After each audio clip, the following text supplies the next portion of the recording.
na naibu waziri wa uchukuzi walikuja ofisini, na moja ya jambo walilosema Mheshimiwa Waziri ni kwamba mawaziri hawaulizi maswali. Ni vizuri kutiliwa mkazo katika miradi ambayo inawasumbua wananchi katika maeneo yao. Mheshimiwa Baba Askofu, sikukusudia kulisema hili la barabara, pamoja na kwamba nimeiona kwa sababu nilipewa tu jukumu la kumkaribisha kiongozi wetu na mgeni rasmi kwenye shughuli hii kwa ajili ya kutoa salamu za serikali.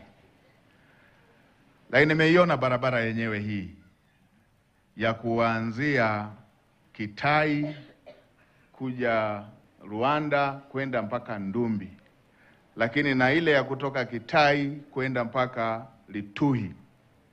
Mhashamu Baba Askofu, barabara ya kutoka Kitai mpaka Rwanda, mkandarasi alishalipwa fedha yake ya kutekeleza, na kama ambavyo wananchi wameweza kuona, ni dhahiri kwamba spidi ya ujenzi hairidhishi.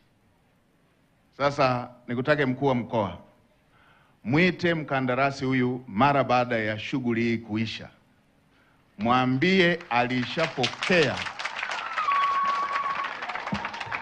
alishapokea fedha ya awali ya ujenzi wa barabara hii, na kwa taratibu za kiserikali ni mpaka kazi aliyopewa fedha imalizike na afanye kazi nyingine, atoe certificate kwamba kazi hii imeshafanyika, ndipo apewe malipo mengine.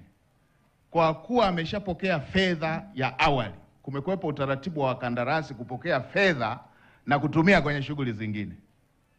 Sasa muelekeze kwamba fedha alishapokea, afanye kazi ionekane na aendelee na kazi kwa kasi inayotakiwa. Kama amepokea fedha na ameanza kutumia katika maeneo mengine ama kuzurura kwingine, kamata pasipoti yake asitoke mpaka hii kazi ikamilike na wananchi waione. Mheshimiwa Rais anataka wananchi wa Kitai, wananchi wa Rwanda, wananchi wa Lituhi watumie barabara hii, ndio maana fedha yake imeshatoka. Na upande wa barabara ya kutoka Rwanda mpaka Lituhi, taratibu za manunuzi zilikuwa zinaendelea. Niwaelekeze Wizara ya Ujenzi, harakisheni taratibu za manunuzi, tuondoe ukiritimba.